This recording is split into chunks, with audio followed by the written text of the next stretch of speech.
संगमनेर शहरात गेल्या काही दिवसांपासून चंदनाच्या झाडांची चोरी सुरू आहे। प्रवरा नदी पात्रालगत मोठ्या प्रमाणावर ही झाडं चोरीला गेली होती। रविवारी मध्यरात्री अभिनव नगर भागात राहणाऱ्या मुकेश मिलाणी यांच्या घरासमोरचं चंदनाचं झाड तोडताना पांडुरंग कातोरे या चोरट्याला नागरिकांनी रंगेहात पकडलं। यापूर्वी देखील या चोरट्यानं या परिसरातलं एक झाड तोडलं आहे। मध्यरात्री 3 चोरटे कटरच्या सहाय्यानं चंदनाचं झाड तोडीत होते।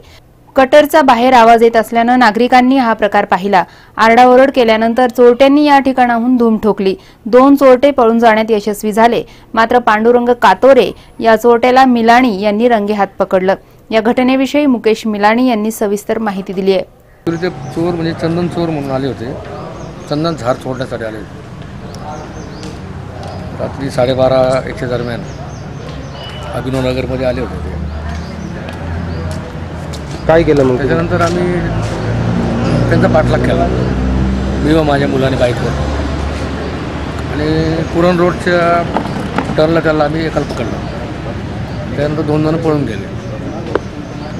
नंतर पोलीस स्टेशनला फोन केल्यानंतर पोलिसांची गाडी आल्यानंतर त्यांना पोलिसांच्या ताब्यात दिलं। स्पॉटवर पोलिसांनी त्याला घेऊन आले परत, आणि त्या पोलिसाला आम्ही ताब्यात देऊन टाकला तो चोर। आता पुढची कारवाई पोलीस करतील,